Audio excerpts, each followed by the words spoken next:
Bapak Ibu Jemaat Shalom, kita akan sama-sama mempersiapkan hati dan pikiran kita untuk pada hari ini kita boleh masuk di dalam hadirat-Nya yang kudus untuk boleh beribadah, menyembah dan memuji Dia.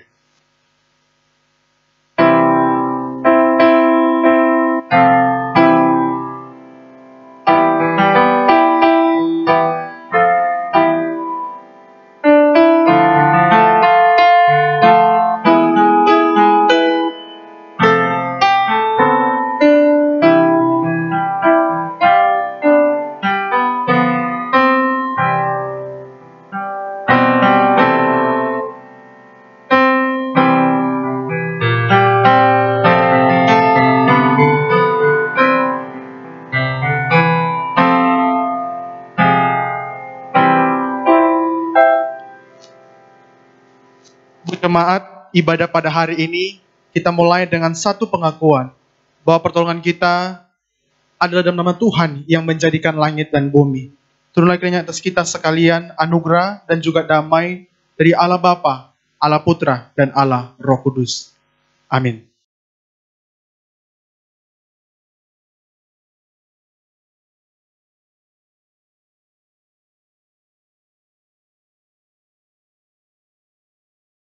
Tuhan bersemayam untuk selama-lamanya.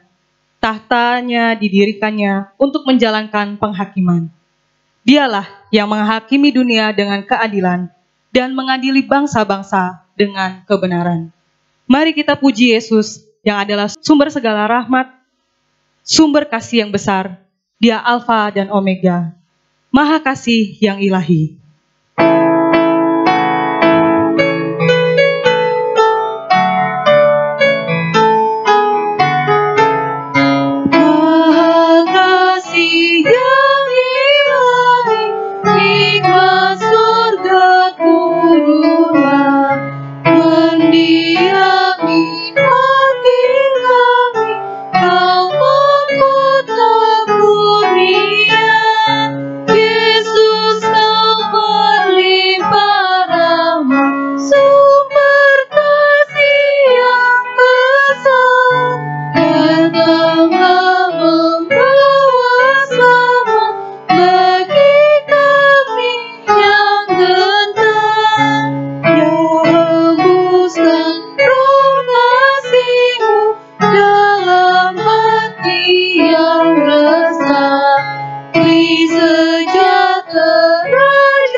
Penebus yang Maha Kuasa, berilah kami hidupmu. Penebus yang Maha Kuasa, berilah kami hidupmu. Datanglah senantiasa, tinggal dalam umatmu, hingga beserta malaikat yang mengabdi menyembah. Kami turut memuliakan kasih-Mu selamanya. Silakan duduk Bapak Ibu Saudara semua. Kita akan membaca bagian dari ayat firman Tuhan yang terambil dari 1 Yohanes pasal yang pertama, ayat yang ketiga sampai dengan yang ketujuh. Saya akan mendahului lebih dahulu, Bapak Ibu menyusul kemudian dan kita akan mengakhirinya secara bersama-sama. Apa yang telah kami lihat dan yang telah kami dengar itu, kami beritakan kepada kamu juga, supaya kamu pun beroleh persekutuan dengan kami. Dan persekutuan kami adalah persekutuan dengan Bapa dan Anaknya, Yesus Kristus. Dan semua ini kami tuliskan kepada kamu, supaya sukacita kami menjadi sempurna. Dan inilah beritanya yang telah kami dengar dari Dia, dan yang kami sampaikan kepada kamu. Allah adalah terang, dan di dalam Dia sama sekali tidak ada kegelapan. Jika kita katakan bahwa kita beroleh persekutuan dengan Dia, namun kita hidup di dalam kegelapan, kita berdusta dan kita tidak melakukan kebenaran. Bersama, tetapi jika kita hidup di dalam terang sama seperti Dia ada di dalam terang, maka kita beroleh persekutuan seorang dengan yang lain, dan darah Yesus anaknya itu menyucikan kita daripada segala dosa. Mari kita naikkan pujian kita kepada Allah yang sungguh indah dalam hidup kita. Dia yang mendengar dan menjawab setiap seruan kita ketika kita mencari wajah-Nya dan memanggil nama-Nya. Sungguh indah Kau Tuhan.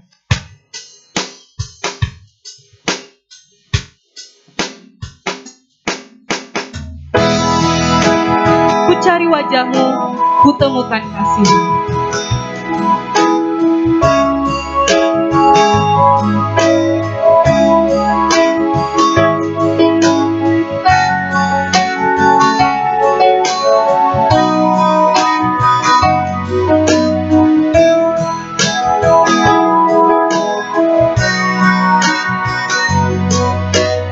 Cari wajah-Mu, temukan kasih-Mu.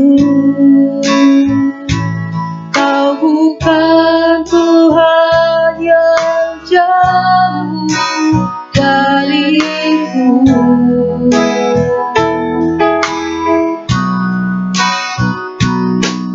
Ku panggil nama-Mu,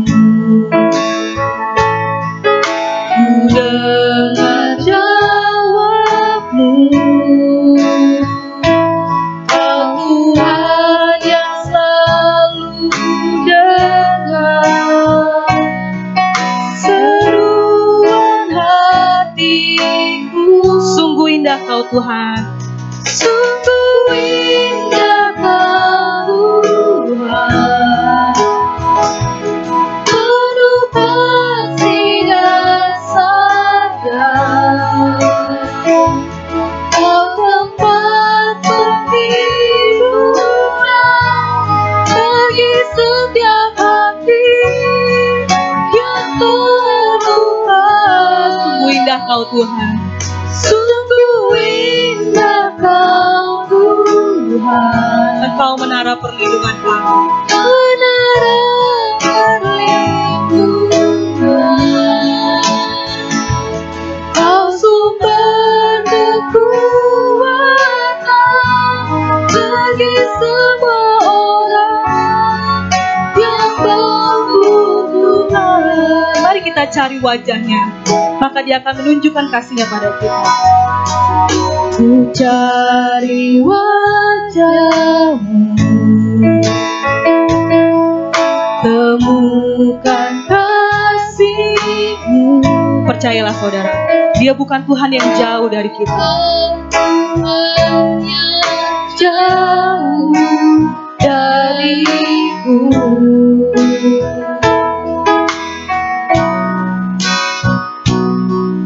Ku panggil nama-Mu, ku dengar jawab-Mu. Kau Tuhan yang selalu dengar seruan hatiku. Sungguh indah Kau Tuhan, sungguh indah Kau Tuhan, penuh kasih dan sayang. Kau tempat penghiburan bagi setiap hati yang terluka. Sungguh indah Kau Tuhan, menara perlindungan. Kau sumber kekuatan, Kau sumber kekuatan bagi semua. Mari sama-sama sekali kita katakan, sungguh indah Engkau Tuhan. Engkau penghiburan, Engkau menara perlindungan. Sungguh indah Kau Tuhan, penuh kasih dan sayang. Engkau tempat penghiburan, Kau tempat penghiburan bagi setiap hati yang terluka. Sungguh indah Kau Tuhan, menara perlindungan. Engkau adalah sumber kekuatan kami ya Tuhan. Kau sumber kekuatan bagi semua orang yang Engkau sumber kekuatan bagi semua orang yang membutuhkan. Kau sumber kekuatan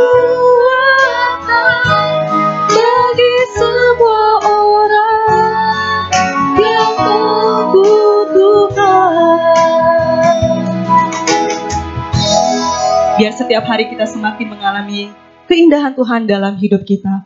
Bapak Ibu, sebelum lebih jauh lagi kita mendengarkan firman Tuhan dan memasuki ibadah kita bagian berikutnya, mari kita sama-sama persiapkan hati kita. Kita sama-sama mau merendahkan diri kita di hadapan Tuhan dan mengakui segala dosa yang telah kita lakukan, baik secara sengaja maupun tidak sengaja. Bapak Ibu, sambil kita mempersiapkan hati kita, mari kita menaikkan pujian yang mengatakan, Yesus sobat yang sejati. Dia yang menanggung segala dosaku.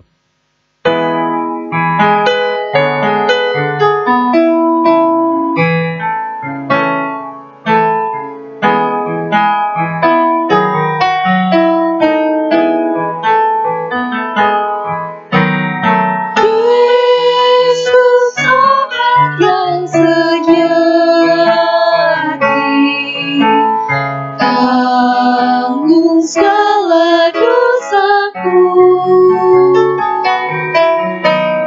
Tiap aku boleh bawa dalam doa padanya. Bila hatiku gelisah, Bila hatiku gelisah,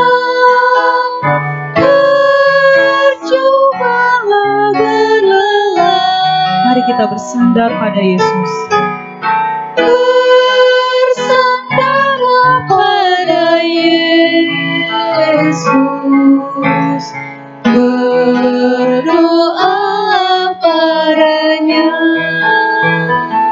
Bila ada pencobaan, Bila ada pencobaan dan bimbang di hatiku, ku tak akan putus asa. Pada Tuhan berseru, tiada yang seperti Yesus yang mau tanggung susahku. tiada yang seperti Yesus yang mau tanggung susahku.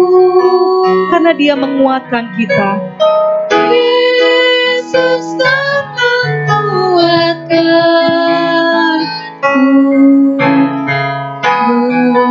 Berdoa padanya.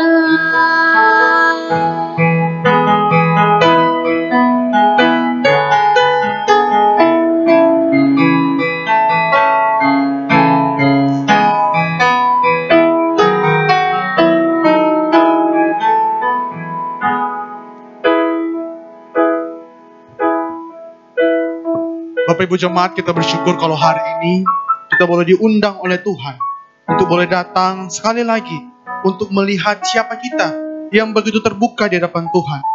Maka yang menjadi ayat bimbingan pengakuan dosa kita pada hari ini terambil di dalam Mazmur 26 ayat yang kedua. Ujilah aku ya Tuhan, dan cobalah aku. Selidikilah batinku dan hatiku. Kiranya firman Tuhan ini boleh mendorong kita hari ini secara pribadi. Kita boleh datang meminta Tuhan menguji siapa kita, dan juga kita melihat siapa kita. Dan kita boleh memohon Tuhan sekali lagi, boleh mengampuni setiap dosa, kelalaian, dan setiap bentuk ketidaktanggungjawaban kita sebagai anak Tuhan. Mari berdoa secara pribadi di depan Tuhan.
Kami yang di sorga, pada hari ini kami sekali lagi bersyukur karena kami boleh datang beribadah, boleh datang menyembah, bahkan boleh datang menjumpai Tuhan.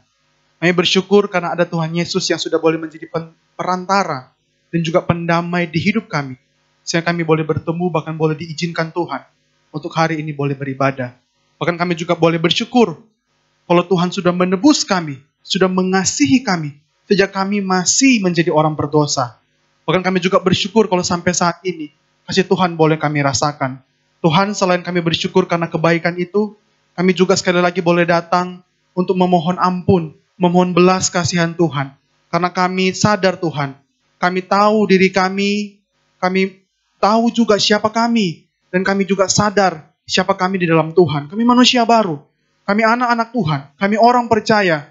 Tetapi kami kadangkala Tuhan masih hidup, masih melakukan, dan masih sadar akan banyak hal yang kami kerjakan. Untuk itu Tuhan, kalau kami hari ini datang sebagai manusia baru, sebagai orang percaya, tetapi kami masih didapati Tuhan, masih melakukan banyak bentuk kekecewaan yang menyakiti hati Tuhan, Tuhan sekali lagi boleh mengampuni kami. Kalau Tuhan masih mendapati kehidupan kami, masih banyak melakukan hal-hal yang lama, bahkan masih mengecewakan hati Tuhan, masih mendukakan hati Roh Kudus, bahkan juga melakukan setiap bentuk tanggung jawab kami dengan ego kami. Ampuni kami Tuhan, ampuni kami Tuhan. Sekali lagi ampuni kami Tuhan. Kiranya juga Roh Kudus juga boleh terus mengingatkan kami, bahkan boleh membantu kami untuk boleh serupa dengan Tuhan Yesus, dan boleh menyenangkan hatimu Bapa. Dan kami juga boleh menyenangkan juga hati Roh Kudus. Terima kasih Tuhan, bersyukur buat waktu ini. Kami serahkan doa kami ke dalam tangan Tuhan. Di dalam nama Tuhan kami sudah berdoa. Amin. Suci, suci, suci.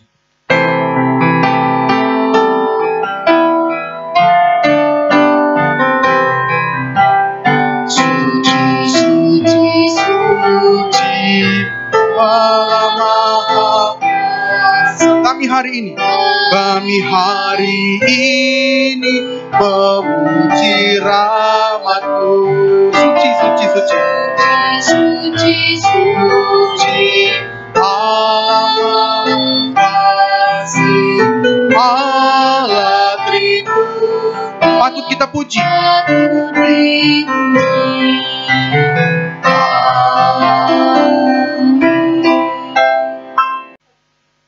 Bapak Ibu jemaat terkasih, pada hari ini ayat petunjuk hidup baru terambil di dalam Galatia 2 ayat 19b sampai ayat yang ke-20.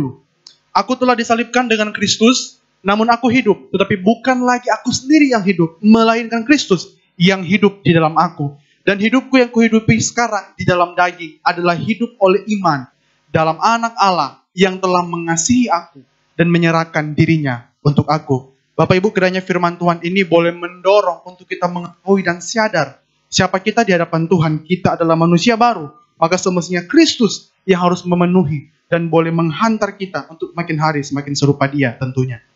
Bapak Ibu, mari masih dengan sikap berdiri kita akan menyatakan pengakuan iman kita yang diakui dari gereja di segala abad dan segala tempat yang berbunyi demikian.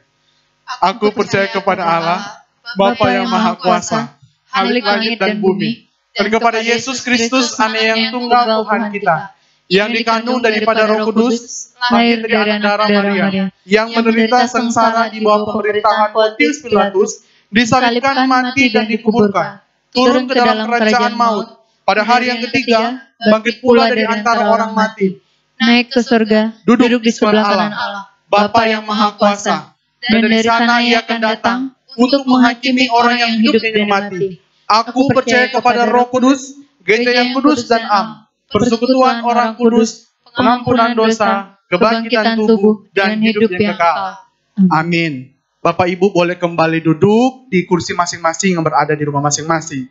Bapak Ibu, kalau hari ini saya siaran di televisi, tentu saya akan menjumpai Bapak Ibu dengan satu gerakan mungkin, halo, dada, apa kabar? Saya berharap Bapak Ibu tetap dalam keadaan yang sukacita, yang damai, sekalipun mungkin kita akhir-akhir ini masih belum bisa untuk beraktivitas secara normal. Bahkan mungkin ada di antara kita yang sudah kangen sekali nih kapan mau ibadah. Tapi biarlah rasa kangen itu tidak mengalahkan rasa kangen kita untuk makin dekat dengan Tuhan. Amin? Amin ya, yang di rumah ya. Bersyukur. Bapak Ibu, kita akan memperhatikan hari ini 2 warta saja. Yang pertama seperti biasa di hari Rabu tanggal 17 Juni, di jam seperti biasa 18.30, saya akan menyampaikan firman Tuhan. Kiranya Bapak Ibu boleh mempersiapkan hati dan juga pikiran untuk boleh memuji, mendengarkan, bahkan terlebih juga untuk boleh mendoakan pokok-pokok doa yang ada. Pengumuman yang kedua, saya mewakili hamba Tuhan, gembala dan juga pengurus GKI Pangkal Pinang mengucapkan selamat hari ulang tahun buat Bapak Amen Yosua di tanggal 12 Juni dan juga Pak Yosua di tanggal 14 Juni. Kiranya kedua anak Tuhan ini boleh terus diberkati Tuhan, boleh terus dilimpahkan berkat, kesehatan selalu dan juga boleh dipakai Tuhan menjadi terang, khususnya paling dekat di dalam keluarga masing-masing. Amin. Kita boleh turut mendoakan dan juga turut kirim WA. Happy birthday Pak Amin, happy birthday Pak Yosua. Oke, terima kasih. Bapak Ibu, kita akan melanjutkan lagi ibadah kita pada hari ini untuk mempersiapkan diri kita untuk menyambut berkat firman Tuhan. Singers akan menuntun kita dengan pujian Bila Bukan Kasih Tuhanku.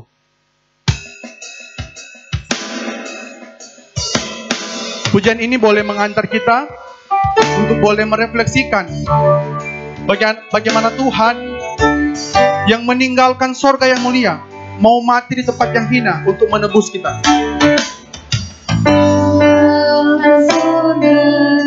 Ia datang ke dunia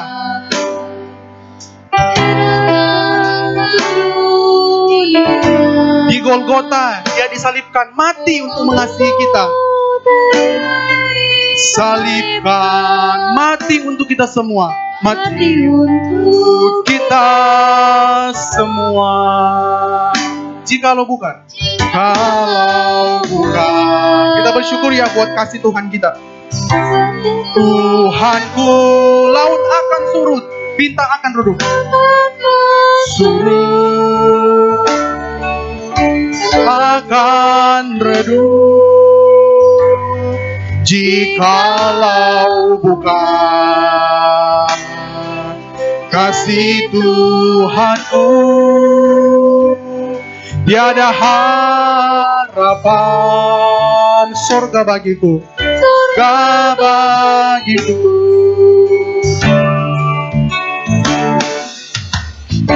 Atas salib Ia ingat perampok di sisinya, perampok di sisinya, namun Ia mengampuni.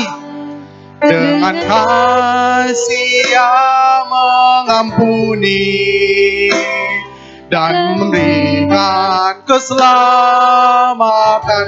Sama-sama Bapak Ibu kita katakan, jikalau bukan, jikalau bukan kasih Tuhanku, kasih Tuhanku,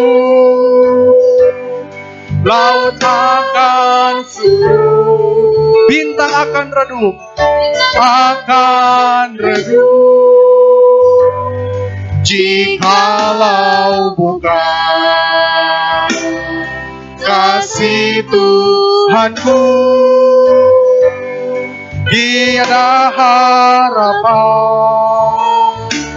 Sorga kita ulangi pujian ini dari refnya saja. Silas akan menuntun kita di bagian ref. Jikalau bukan kasih Tuhanku, laut akan surut, bintang akan redup. Akan surut, bintang akan redup. Bintang akan redup. Bapak Ibu boleh mempersiapkan hati untuk menerima firman Tuhan, menerima berkat yang turun dari sorga untuk memenuhi kita. Tuhanku, tiada harapan, tiada harapan.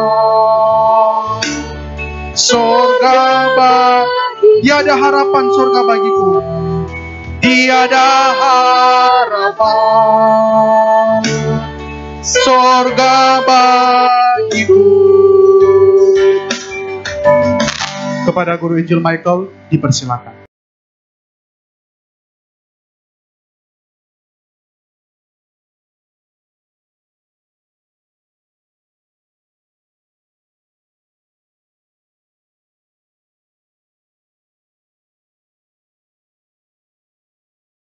Shalom saudara sekalian, kiranya ibadah di rumah tidak mengurangi kekhusyukan kita dan juga tidak mengurangi fokus kita kepada pembahasan firman Tuhan. Mari kita akan berdoa sebelum kita merenungkan firman Tuhan. Bapa Surgawi, kami bersyukur untuk kesempatan bagi kami ya Tuhan. Kami akan merenungkan, membahas firman-Mu, kami akan belajar daripadanya, dan kiranya Roh Kudus memberikan kami hikmat, supaya kami dapat memahami kedalaman, keluasan firman-Mu ya Tuhan. Berkati hamba-Mu di dalam segala keterbatasannya, kiranya hamba juga mendapatkan hikmat untuk berbicara, untuk menyampaikan firman-Mu dengan baik dan benar.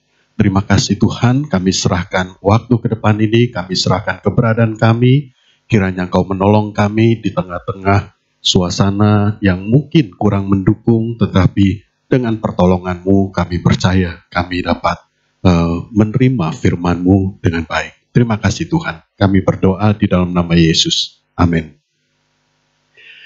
Saudara, kita masih membahas karya Roh Kudus berkaitan dengan Pentakosta. Tetapi seri khotbah mengenai karya Roh Kudus kali ini kita akan fokus pada kaitannya dengan ordo keselamatan. Minggu lalu Guru Injil Andrian sudah memulai dengan tema karya Roh Kudus yang menarik orang kepada Kristus. Saudara, disampaikan bahwa akibat dosa orang tidak akan datang kepada Kristus hanya karena intervensi Roh Kudus. Orang dapat percaya kepada Kristus dan mendapatkan hidup kekal.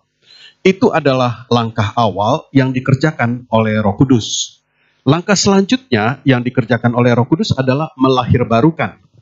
Tetapi tema melahirbarukan baru akan kita bahas minggu depan, karena sebelum itu, minggu ini, hari ini, saya perlu membahas satu tema penting, yaitu tema tentang persatuan orang percaya dengan Kristus. Langkah ini memang tidak termasuk di dalam ordo keselamatan, tetapi bukannya tidak ada di dalam proses itu.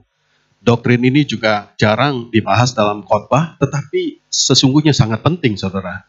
Bukan saja penting, sebetulnya doktrin ini merupakan inti kekristenan. Di dalam Alkitab kita, kata Kristen itu muncul sebanyak 6 kali. Kata ini pada umumnya menunjuk kepada orang Kristen, atau diterjemahkan dari kata aslinya yang menyebutkan Kristen, begitu ya. Tetapi ada 2 di antara kata itu, yaitu di dalam Roma 16 ayat 7 dan 2 Korintus 12 ayat 2. Kata ini bukan diterjemahkan dari Kristen, tetapi diterjemahkan dari kata Yunani en Christo, artinya di dalam Kristus. Kalau LAI menerjemahkan en Christo sebagai Kristen, itu tidak salah saudara, karena orang Kristen memang adalah orang yang berada di dalam Kristus, dan kita juga bisa mengatakan orang Kristen adalah orang yang dipersatukan dengan Kristus. Saudara, kalau tema ini jarang dikhotbahkan, mungkin karena dianggap terlalu teoritis, tidak dirasakan nyata di dalam kehidupan kita, tidak secara langsung mempengaruhi kehidupan kita, begitu ya. Tetapi persatuan dengan Kristus sangat nyata sebetulnya di dalam kehidupan kita. Dan tema ini dinyatakan sendiri oleh Tuhan Yesus, baik langsung maupun tidak langsung. Pernyataan yang pertama dan yang terpenting dari Tuhan Yesus adalah metafora pokok anggur dan cabangnya di dalam Yohanes 15.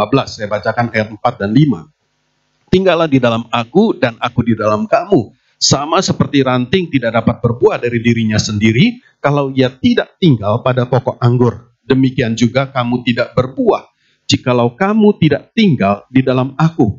Akulah pokok anggur dan kamulah ranting-rantingnya. Barang siapa tinggal di dalam aku dan aku di dalam dia, ia berbuah banyak. Sebab di luar aku kamu tidak dapat berbuat apa-apa.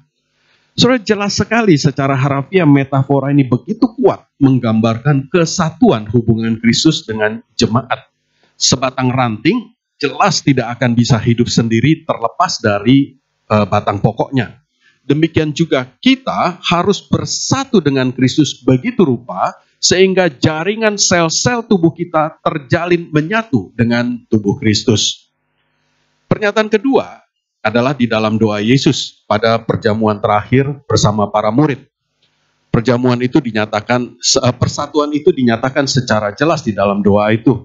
Dikatakan, supaya mereka semua menjadi satu sama seperti Engkau ya Bapa di dalam aku dan aku di dalam Engkau. Agar mereka juga di dalam kita supaya dunia percaya bahwa Engkaulah yang telah mengutus aku. Aku di dalam mereka dan Engkau di dalam aku supaya mereka sempurna menjadi satu. Ini dicatat, doa Yesus ini dicatat dalam Yohanes 17, saudara sekalian, ayat 21 dan 23. Doa ini bukan hanya untuk ke-12 murid Yesus, tetapi dikatakan di ayat 20, doa Yesus ini juga untuk semua orang percaya di sepanjang zaman, termasuk saudara dan saya. Doa ini sangat eksplisit menyatakan kesatuan orang percaya dengan Kristus. Kesatuan yang begitu kuat yang disamakan dengan persatuan Allah Tritunggal. Dinyatakan dengan jelas di situ, sama seperti Allah Anak di dalam Allah Bapa dan Bapa di dalam Anak. Kemudian pernyataan lain mengenai persatuan yang tidak langsung namun tersirat, saudara, adalah perkataan Yesus tentang penolakan dunia terhadap Dia. Yesus mengatakan di dalam Lukas 10 ayat 16, barang siapa mendengarkan kamu, ia mendengarkan aku. Dan barang siapa menolak kamu, ia menolak aku. Dan barang siapa menolak aku, ia menolak Dia yang mengutus aku. Dunia menolak Kristus juga akan menolak semua orang yang percaya kepada Kristus. Selanjutnya, persatuan dengan Kristus juga tersirat di dalam perjamuan kudus, saudara. Di mana roti melambangkan tubuh Kristus, inilah tubuhku, dikatakan oleh Yesus, dan anggur melambangkan darah Kristus. Makan roti dan anggur dalam perjamuan kudus itu disamakan dengan makan tubuh Kristus dan minum darahnya. Dan ini menjadi lambang persatuan orang percaya dengan Kristus. Saudara, ada 3 hal pokok yang mau saya bahas dalam fakta persatuan kita dengan Kristus ini di dalam khotbah ini, saudara ya. Yang pertama, untuk apa kita dipersatukan dengan Kristus? Ya, yang kedua, bagaimana Allah mengerjakannya? Dan yang ketiga, bagaimana wujud persatuan dengan Kristus itu di dalam kehidupan kita? Manifestasinya, perwujudannya, begitu ya. Jadi yang pertama saya akan bahas, untuk apa kita dipersatukan dengan Kristus? Ada 2 jawaban untuk pertanyaan pertama ini. Yang pertama, bahwa persatuan orang percaya dengan Kristus adalah penggenapan rencana Allah sejak semula, artinya rencana Allah sejak kekal. Jadi ini memang sudah direncanakan, saudara. Ya, Paulus mengatakan itu di dalam Efesus 1 ayat 3 sampai 4. Terpujilah Allah dan Bapa Tuhan kita Yesus Kristus yang dalam Kristus telah mengaruniakan kepada kita segala berkat rohani di dalam sorga. Sebab di dalam Dia Allah telah memilih kita sebelum dunia dijadikan, supaya kita kudus dan tak bercacat di hadapannya. Ayat 4 tadi, saudara, di dalam Dia, yaitu di dalam Kristus, Allah telah memilih kita sebelum dunia dijadikan. Kalimat sebelum dunia dijadikan harus dimengerti secara harafiah. Artinya, Allah telah memilih saudara dan saya jauh sebelum kita ada. Bahkan sebelum segala sesuatu ada. Saudara, ini memang sulit untuk dipahami dan penjelasannya memerlukan banyak sekali pembahasan yang mendalam, ya. Jadi tidak mungkin kita bahas di sini, saudara. Ya, menjadi terlalu panjang begitu ya. Tetapi ini adalah apa yang dinyatakan di dalam Alkitab. Artinya ini adalah fakta yang benar, ya. Jadi saudara, ya sampai di sini saya hanya ingin menunjukkan bahwa rancangan Allah mengenai keselamatan kita bukanlah rancangan yang reaktif. Bukan sebuah pikiran Allah yang muncul belakangan, yang timbul karena manusia jatuh di dalam dosa.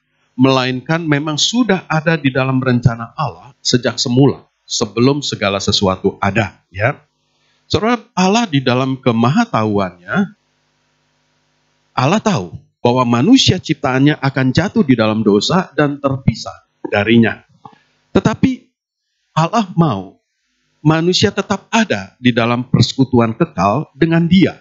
Maka Allah menetapkan sekumpulan orang dari keturunan Adam yang berdosa. Kita semua manusia semua berdosa, saudara, sebagai keturunan Adam, kita mewarisi dosa Adam, begitu ya. Nah, tetapi sekumpulan orang dari keturunan Adam ini akan menerima natur ilahi, dijadikan serupa dengan gambar Tuhan Yesus, supaya orang-orang pilihan itu menjadi anak-anak Allah. Paulus mengajarkan hal ini di dalam Roma 8 ayat 29 sampai 30. Saya bacakan, saudara. Sebab semua orang yang dipilihnya dari semula, mereka juga ditentukannya dari semula untuk menjadi serupa dengan gambaran anaknya, supaya ia, anaknya itu, menjadi yang sulung di antara banyak saudara.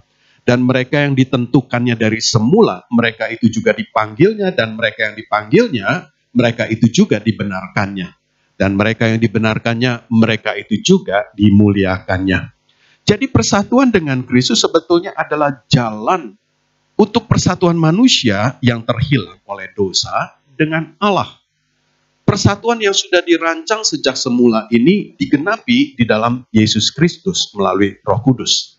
Saudara, sudah digenapi, sudah dirancang sejak kekal, sejak semula, saudara ya. Jadi di masa lalu, kemudian digenapi dengan kedatangan Yesus 2000 tahun yang lalu. Sampai terus berlaku sampai saat ini dan masih terus berlanjut sampai kedatangan Yesus kedua kali. Sampai saat itu Allah mengerjakan keselamatan kita sampai pada pembenaran. Ya, dikatakan tadi semua yang dipilih akan dipanggil, kemudian akan dibenarkan. Sampai saat ini dan sampai Yesus datang kedua kali, yang dilakukan sampai tahap pembenaran itu, saudara. Tetapi kemudian kita yang telah dibenarkan ini, yang menjadi anak-anak Allah ini, kemudian akan dimuliakan. Ini tahap yang terakhir, proses yang terakhir. Dan penggenapan itu adalah pada periode masa yang akan datang, yaitu pada saat penuntasan proses keselamatan pada saat kedatangan Yesus kedua kali. Jadi persatuan dengan Kristus ini sudah dirancang pada masa di masa yang jauh sekali, kemudian sudah digenapi dengan kedatangan Yesus dan akan dituntaskan pengenapannya, diselesaikan secara penuh pada saat kedatangan Yesus kedua kali di masa yang akan datang. Ini jawaban pertama, saudara. Lalu untuk apa persatuan dengan Kristus? Yang kedua, ya, jawaban yang kedua adalah bahwa persatuan dengan Kristus adalah cara yang logis, masuk di akal untuk menebus dosa manusia. Saya sebenarnya pernah menyampaikan poin ini, ya, tetapi saya akan jelaskan lagi, saudara, karena ini berkaitan dengan tema kita, saudara ya. Jadi Allah yang maha adil tidak bisa begitu saja mengampuni dosa manusia, karena hukum Allah sendiri menyatakan bahwa hukuman dosa ialah maut. Maut itu bukan kematian biasa, melainkan kematian yang kekal. Orang tidak bisa dibebaskan begitu saja tanpa hukuman. Tetapi bila Allah bertindak menghukum semua dosa, maka tidak ada manusia yang selamat, karena semua manusia telah berdosa. Karena itu Allah yang mau menjalin persekutuan dengan manusia, Allah yang mau memilih sekelompok orang untuk diselamatkan, maka Allah harus memberikan jalan keluar kepada orang-orang pilihan ini. Lalu Allah memberikan substitusi. Saudara, substitusi ini artinya pengganti, ya. Orang yang menggantikan manusia berdosa menanggung hukuman dosa itu. Nah, siapa yang dapat menggantikan manusia untuk menanggung hukuman dosa? Saudara, tidak ada seorang pun yang layak. Karena semua manusia sudah berdosa. Dengan sendirinya semua manusia harus dihukum. Jadi siapa yang layak untuk menggantikan hukum? Untuk dia sendiri saja sudah sudah harus dihukum, begitu ya. Bagaimana kemudian dia menanggung hukuman orang lain, ya? Manusia berdosa tidak dapat menanggung hukuman dosa semua orang, begitu ya. Harus ada korban yang tidak bercela, yang sempurna, yang tidak berdosa, yang dapat menggantikan manusia untuk menanggung hukuman dosanya. Nah, karena semua manusia berdosa, tidak ada yang layak untuk menjadi korban pengganti, maka hanya Allah sendiri yang dapat menjadi korban penebus dosa. Tetapi saudara, yang berdosa adalah manusia, maka harus manusia juga yang menggantikannya. Itulah sebabnya Allah harus menjadi manusia. Hanya Allah yang bisa menjadi pengganti dan harus di dalam rupa manusia, maka Allah menjadi manusia, yaitu Yesus Kristus. Supaya Yesus Kristus dapat menjadi pengganti, korban penebus dosa, untuk menebus dosa, menggantikan hukuman dosa kita. Lalu bagaimana pribadi Yesus Kristus dapat mewakili kita jika dia tidak punya hubungan dengan kita, dengan manusia, begitu ya. Saudara, seorang wakil atau pengganti harus mempunyai hubungan legal, hubungan yang sah menurut hukum.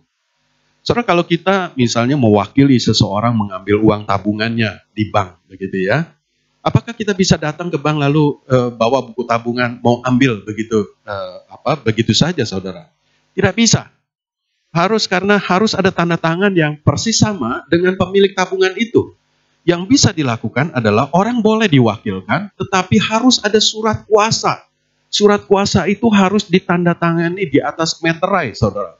Meterai itu yang melegalkan secara hukum bahwa orang itu bisa mewakili dia, begitu ya. Jadi harus ada hubungan legal secara hukum. Kalau seseorang menjadi pengganti, menjadi wakil, begitu ya. Demikian juga saudara, penebusan oleh Kristus baru sah berlaku atas seseorang apabila orang itu secara legal dipersatukan dengan Kristus. Nah, legalitas persatuan itu adalah kelahiran baru. Mengenai ini akan kita bahas di poin kedua, saudara ya. Nah, legalitas itu juga diwujudkan dalam pengakuan percaya kepada Yesus Kristus.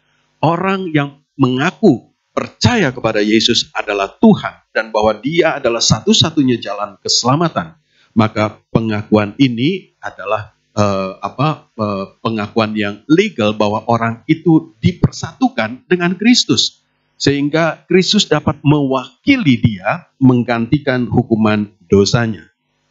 Saudara, pengakuan ini selalu terjadi bersamaan dengan kelahiran baru. Dan dengan demikian juga menjadi penyatuan legal seseorang dengan Kristus. Dampak langsung dari persatuan dengan Kristus adalah orang itu dipersatukan dengan kematian dan kebangkitan Kristus. Paulus menjelaskan ini dalam Roma 6 ayat 3-5. Saya bacakan, saudara. Atau tidak tahukah kamu bahwa kita semua yang telah dibaptis dalam Kristus telah dibaptis dalam kematiannya? Dengan demikian kita telah dikuburkan bersama-sama dengan Dia oleh baptisan dalam kematian, supaya sama seperti Kristus telah dibangkitkan dari antara orang mati oleh kemuliaan Bapa, demikian juga kita akan hidup dalam hidup yang baru. Sebab jika kita telah menjadi satu dengan apa yang sama dengan kematiannya, kita juga akan menjadi satu dengan apa yang sama dengan kebangkitannya. Saudara, Kristus mati dan turun ke dalam kerajaan maut. Kita selalu akui ini dalam pengakuan rasuli, pengakuan iman rasuli, saudara. Nah, persatuan kita dengan Kristus membuat kita secara legal berbagian dengan kematian itu. Dikatakan, jika kita telah menjadi satu dengan apa yang sama dengan kematiannya, berarti kita juga telah menanggung hukuman dosa. Kita mati seperti Yesus mati untuk menanggung hukuman dosa. Kita berbagian dengan kematiannya. Tetapi saudara, seperti Yesus, kita tidak mati seterusnya, melainkan bangkit kembali. Karena kita juga berbagian dengan kebangkitan Kristus, maka kita juga akan bangkit lagi dan hidup kekal selamanya bersama Allah di sorga. Itu yang pertama, saudara. Poin pertama. Poin yang kedua, bagaimana Allah mengerjakannya, menyatukan kita dengan Kristus. Saudara, persatuan orang percaya dengan Kristus dikerjakan di dalam regenerasi atau kelahiran baru. Kita akan membahas tentang ini secara khusus minggu depan, saudara. Karya Roh Kudus melahirbarukan orang percaya. Ini akan menjadi poin minggu depan. Tetapi saya hanya akan membahas hari ini secara singkat saja dalam kaitan dengan tema persatuan dengan Kristus ini, saudara.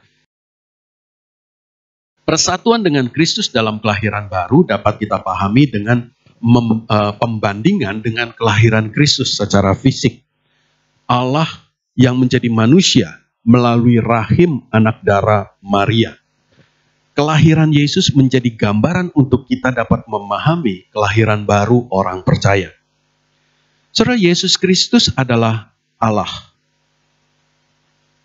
yang tidak berdosa, tetapi ditempatkan dalam tubuh manusia, perawan Maria, manusia yang berdosa.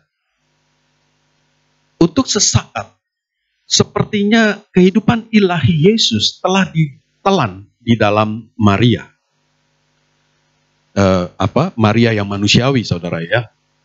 Tetapi ketika Yesus lahir, kehidupan ilahi itu menyatakan dirinya. Nah, saudara, dalam gambaran yang sama, saudara, kehidupan ilahi ditanamkan dalam diri kita ketika Roh Kristus datang dan tinggal di dalam hati kita. Kehidupan ilahi yang ditanamkan itu tidak menjadikan kita ilahi, saudara. Sama seperti Maria tidak menjadi ilahi karena menjadi ibu Yesus yang ilahi. Maria tetap manusia, kita tetap manusia. Tetapi dalam satu cara, kehidupan ilahi itu bisa ada di dalam kehidupan kita. Bagaimana itu bisa terjadi, saudara? Saudara, jawabannya ada di dalam jawaban malaikat Gabriel ketika Maria menanyakannya, ya. Saudara, ketika Gabriel menyampaikan berita kehamilan Maria, Maria mempertanyakan, bagaimana hal itu mungkin terjadi karena aku belum bersuami, di dalam Lukas 1 ayat 34. Dalam kaitan dengan kelahiran baru, pertanyaan itu bisa saya kalimatkan ulang, saudara ya, atau saya parafrasekan. Bagaimana hal itu mungkin terjadi? Sebab aku sendiri tidak mempunyai kuasa untuk memperanakan kehidupan ilahi. Nah, saudara, seperti parafrase pertanyaan Maria itu, kita juga dapat mempertanyakan pertanyaan serupa di dalam hal persatuan kita dengan Kristus, saudara. Ya, melalui kelahiran baru itu, saudara. Bagaimana aku dapat menghidupkan kehidupan ilahi di dalam diriku? Dan jawabannya sama seperti jawaban Gabriel kepada Maria. Roh Kudus akan turun atasmu dan kuasa Allah yang Maha Tinggi akan menaungi engkau. Sebab itu anak yang akan kau lahirkan itu akan disebut kudus, anak Allah. Lukas 1 ayat 35. Roh Kudus membuat kehidupan Allah menjadi hidup di dalam saudara dan saya. Sehingga kita layak disebut anak-anak Allah. Ini menjadi dasar pernyataan Tuhan Yesus di dalam Yohanes 15 tadi. Di luar aku kamu tidak dapat berbuat apa-apa. Artinya di luar Kristus orang tidak dapat menghidupi kehidupan Allah, kehidupan ilahi. Karena di luar Kristus semua orang berada di kuasa dosa dan tidak mungkin melakukan apa yang benar.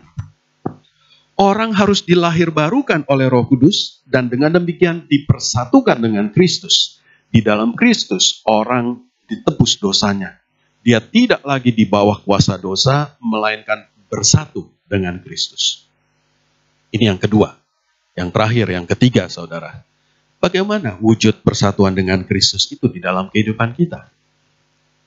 Dalam pembahasan yang pertama tadi, saya mengungkapkan Allah mempersatukan kita dengan Kristus dan menjadikan kita serupa dengan gambaran Kristus, supaya kita menjadi anak-anak Allah. Sebagai anak-anak Allah, tentu saja perilaku dan karakter kita harus berpadanan dengan status itu. Tema ini sudah sering kita bahas, tetapi dalam kaitan dengan tema persatuan dengan Kristus, kita harus membahasnya lagi di sini. Tentu saja saya tidak akan mengulang apa yang sudah pernah dibahas, saudara ya. Sesuai judul ketiga ini, kita akan meninjau bagaimana wujud persatuan dengan Kristus itu di dalam kehidupan kita. Saudara, tema persatuan dengan Kristus adalah tema utama di dalam surat-surat Paulus. Maka untuk poin ketiga ini, saya akan meninjaunya dari surat Paulus. Dan bagian yang paling jelas dan tepat adalah pengajaran Paulus mengenai persatuan suami dan istri di dalam Efesus 5. Saya akan bacakan saudara Efesus 5 ayat 22 sampai 24. Paulus menulis, "Hai istri, tunduklah kepada suamimu seperti kepada Tuhan. Karena suami adalah kepala istri sama seperti Kristus adalah kepala jemaat. Dialah yang menyelamatkan tubuh.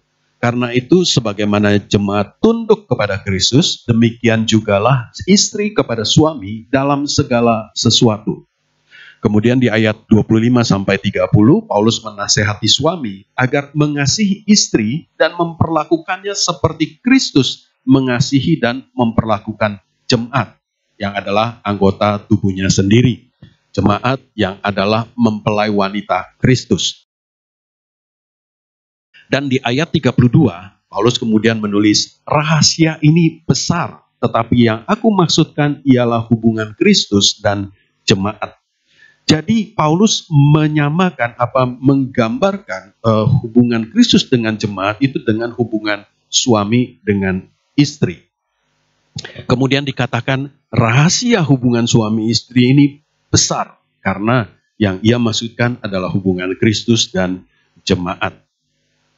Saudara, Tuhan sebetulnya menetapkan satu prinsip di dalam pernikahan yang telah dinyatakan di dalam Kejadian 2 ayat 24, yang dikutip juga oleh Paulus di dalam perikop ini ayat 31, saudara. Dikatakan, "Sebab itu laki-laki akan meninggalkan ayahnya dan ibunya dan bersatu dengan istrinya sehingga keduanya menjadi satu daging." Prinsip pernikahan ini tidak dikenal oleh orang fasik, saudara. Mereka membina rumah tangga berdasarkan transaksi timbal balik. Saya berikan ini, apa yang akan kamu berikan untuk saya? Kalau saya melayani kamu, kamu akan lakukan apa bagi saya? Apakah kamu juga akan melayani saya? Gitu ya.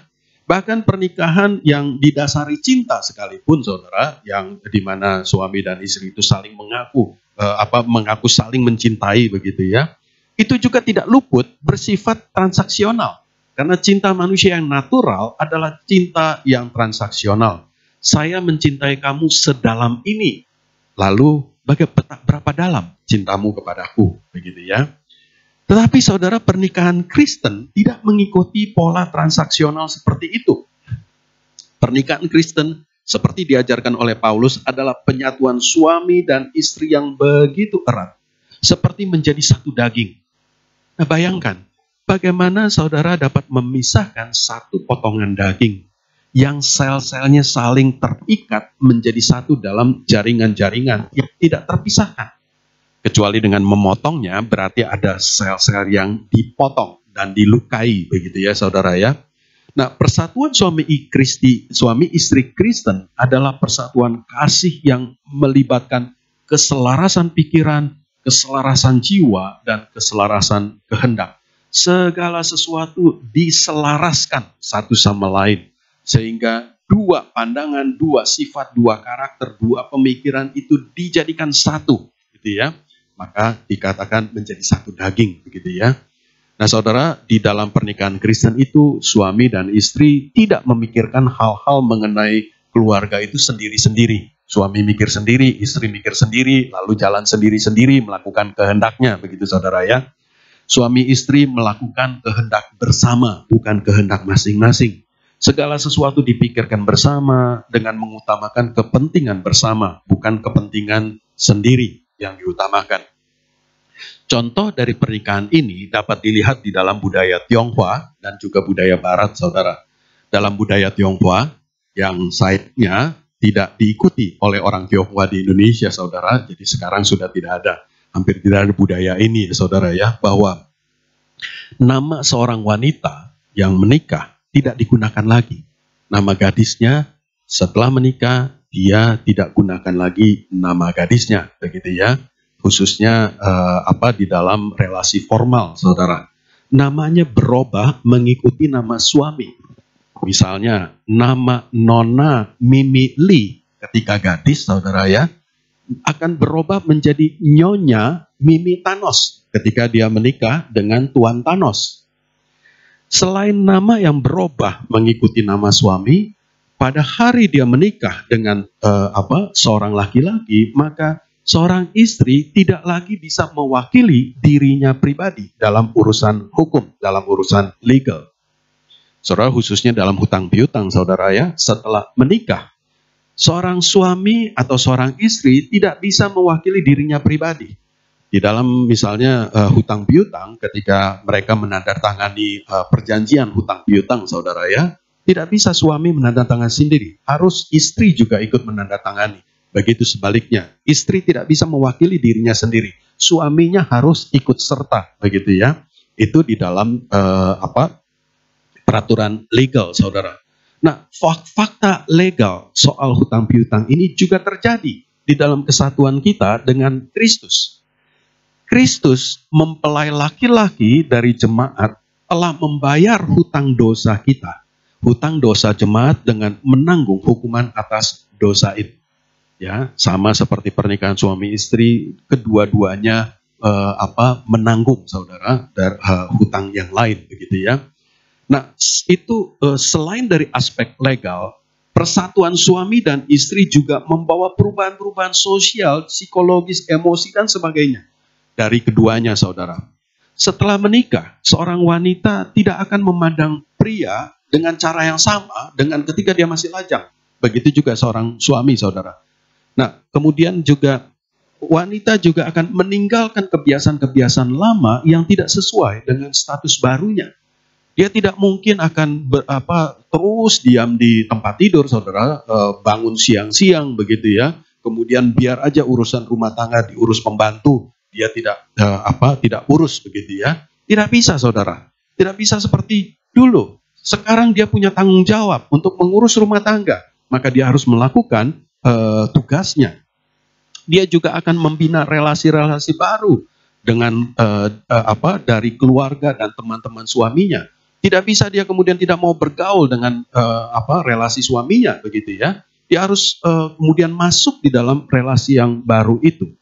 Nah, saudara, seperti realitas hubungan suami istri ini, demikian juga persatuan jemaat dengan Kristus. Orang Kristen juga harus menyesuaikan diri dengan status barunya, yaitu mempelai wanita Kristus. Dia tidak bisa lagi seperti yang dulu. Kebiasaan-kebiasaan lama yang tidak sesuai dengan status yang baru tidak boleh lagi dilakukan. Dalam beberapa suratnya, Paulus menasehati agar jemaat menanggalkan manusia lama dan mengenakan manusia baru. Ini artinya menanggalkan kebiasaan-kebiasaan lama ketika dia masih lajang, tanda kutip, saudara ya. Tetapi ketika dia sudah menjadi mempelai wanita Kristus, menjadi jemaat Kristus, dia harus mengenakan manusia baru, status baru. Menyesuaikan dengan status itu, mengenakan manusia baru. Di dalam Efesus 4 ayat 22, menanggalkan manusia lama dan mengenakan manusia baru, itu kemudian dilanjutkan, yang telah diciptakan kehendak Allah di dalam kebenaran dan kekudusan yang sesungguhnya. Jadi, kamu harus mengenakan manusia baru yang telah diciptakan menurut kehendak Allah di dalam kebenaran dan kekudusan. Kalimat telah diciptakan artinya telah dicipta ulang atau telah dilahirbarukan. Di dalam 2 Korintus, Paulus mengatakan, kamu di dalam Kristus, kamu adalah ciptaan baru, yang lama telah berlalu, yang baru sudah datang. ini sama dengan itu, saudara. Kita manusia baru yang telah diciptakan menurut kehendak Allah di dalam kebenaran dan kekudusan. Nah, nasihat ini sesuai dengan realitas status baru kita sebagai mempelai Kristus, sebagai konsekuensi dari persatuan kita dengan Kristus yang dikerjakan oleh Roh Kudus dengan melahirbarukan kita. Saudara, di dalam perikop paralelnya yang sama dengan ini, di dalam Kolose 3 ayat 9 dan 10, Paulus mengatakannya sedikit berbeda, saudara. Dikatakan di Kolose, kamu telah menanggalkan manusia lama dan telah mengenakan manusia baru yang terus-menerus diperbaharui untuk memperoleh pengetahuan yang benar menurut gambar haliknya. Kalau di Efesus tadi, Paulus mengatakan kita telah dicipta ulang. Di sini, di Kolose, Paulus mengatakan kita bukan hanya dicipta ulang sekali seumur hidup, saudara. Melainkan pembaharuan itu dilakukan Roh Kudus terus-menerus supaya kita menjadi segambar dengan Allah. Sebagaimana Allah menciptakan manusia pada awalnya. Saudara, Roh Kudus mengawali persatuan kita dengan Kristus dengan melahirbarukan. Tetapi tidak berhenti di situ. Roh Kudus terus-menerus memperbaharui akal budi kita, hati dan pikiran kita, supaya kita menjadi serupa dengan gambaran Kristus. Seperti pernikahan Kristen yang tidak selalu menjalankan prinsip pernikahan yang benar yang ditetapkan Allah, saudara. Banyak pernikahan Kristen yang juga gagal melakukan kehendak Allah, melakukan rancangan Allah tentang pernikahan. Nah, kehidupan Kristen kita juga seringkali gagal, tidak selalu mewujudkan persatuan kita dengan Kristus. Itu adalah akibat kegagalan kita menindas keinginan daging dan menyerahkan kehendak kita untuk dipimpin oleh Roh Kudus. Kita gagal untuk menyerahkan kehendak kita dipimpin oleh Roh Kudus. Saudara, keberhasilan kita, keberhasilan saudara dan saya, ada di tangan Roh Kudus. Maka berilah diri kita dipimpin oleh Roh. Dan Roh Kudus akan memenuhi kita. Dan kita akan berhasil menjadi orang Kristen sejati. Orang yang tepat, orang yang layak disebut en Kristo. Orang-orang yang ada di dalam Kristus. Orang Kristen sejati. Amin. Mari kita berdoa. Tuhan Bapa kami di sorga, kami serahkan keberadaan kami ya Tuhan. Kami rindu, kami menjadi mempelai Kristus yang benar. Yang hidup sesuai dengan status kami yang baru. Sebagai mempelai Kristus. Tuhan, kami mau menyerahkan diri kami di bawah pimpinan Roh Kudus. Biarlah Roh Kudus terus-menerus memperbaharui kami ya Tuhan. Mengingatkan kami akan dosa, menginsafkan kami, dan meneguhkan kehendak kami untuk meninggalkan dosa. Sekali lagi kami serahkan keberadaan kami ya Tuhan, kiranya berkat-Mu, penyertaan-Mu senantiasa melingkupi kami. Di dalam nama Yesus kami berdoa. Amin.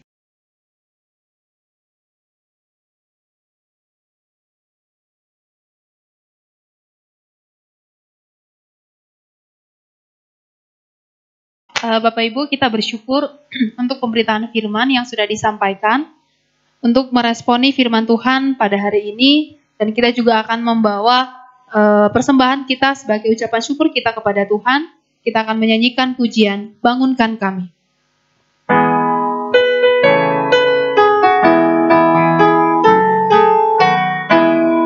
Pujilah Allah, demikian kasih-Nya yang mengutus anaknya tebus dosaku. Haleluya, puji Tuhan. Haleluya, amin. Haleluya, puji Tuhan. Bangunkan kami. Pujilah Allah, Roh Sang Penghibur. Roh Sang Penghibur yang mengantar jiwaku kepada Kristus. Haleluya, puji Tuhan. Haleluya, amin.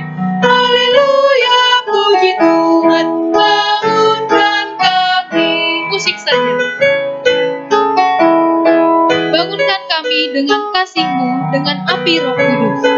Mari kita nyanyikan baitnya yang keempat. Bangunkan kami dengan kasih-Mu, dengan api Roh Kudus bakar hatiku. Haleluya, puji Tuhan. Haleluya, amin. Haleluya, puji Tuhan. Bangunkan kami. Mari kita bersatu dalam doa. Allah Bapa yang bertata dalam kerajaan surga, kami bersyukur ya Tuhan untuk kesempatan pada hari ini kami boleh beribadah kepadamu. Terima kasih Tuhan untuk firman-Mu yang telah disampaikan oleh hamba-Mu kepada kami. Biarlah kiranya firman-Mu boleh benar-benar hidup dalam hidup kami Tuhan dan berbuah supaya kiranya orang boleh melihat Kristus di dalam diri kami. Ya Tuhan, kami juga bersyukur untuk persembahan yang boleh kami kumpulkan. Kiranya Tuhan berkenan atas persembahan kami dan kiranya Tuhan menerima dan biarlah Tuhan juga boleh pakai persembahan ini untuk menjadi berkat dan membawa kemuliaan bagi nama Tuhan. Terima kasih ya Tuhan, di dalam nama anak-Mu Tuhan Yesus Kristus kami berdoa. Amin.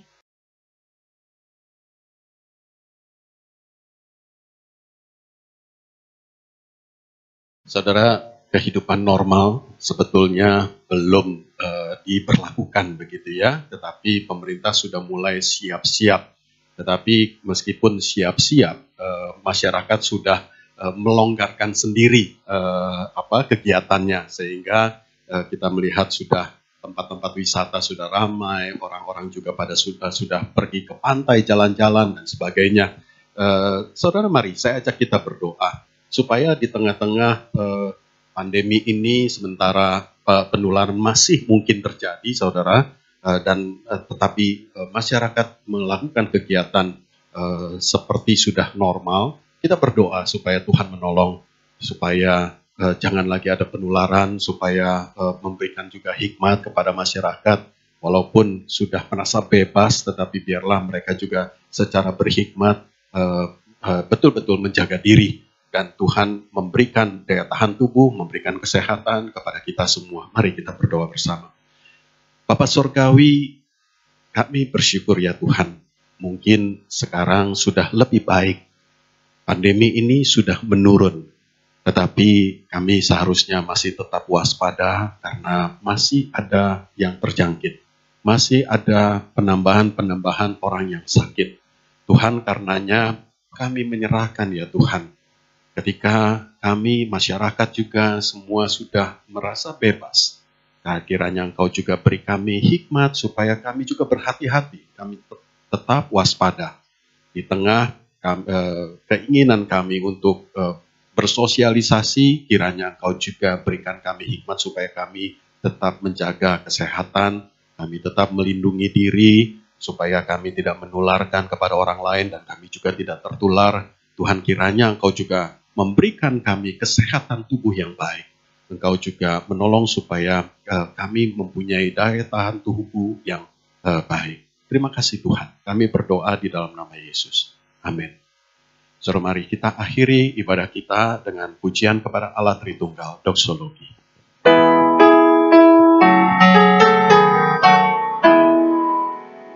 Puji Allah Bapa Putra, puji Allah Roh Kudus, ketiganya yang esa, pohon selama sumber berkah. Amin. Saudara sekalian, mari arahkan hati dan pikiran kita kepada Tuhan. Kita akan menerima berkat Tuhan. Kiranya kasih yang penuh rahmat dari Allah Bapa di dalam persekutuan dengan Tuhan kita, Yesus Kristus, dan di dalam persekutuannya juga dengan Roh Kudus, senantiasa memberkati kita, melingkupi kita dengan penyertaannya, kekuatan, dan memberikan kita kelegaan di tengah-tengah kesesakan. Mulai sekarang sampai selama-lamanya. Amin. Amin. Amin.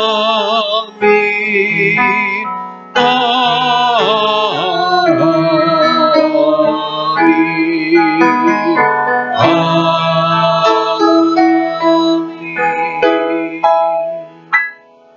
Silahkan saat teduh saudara sekalian. Kebaktian kita selesai, Tuhan memberkati.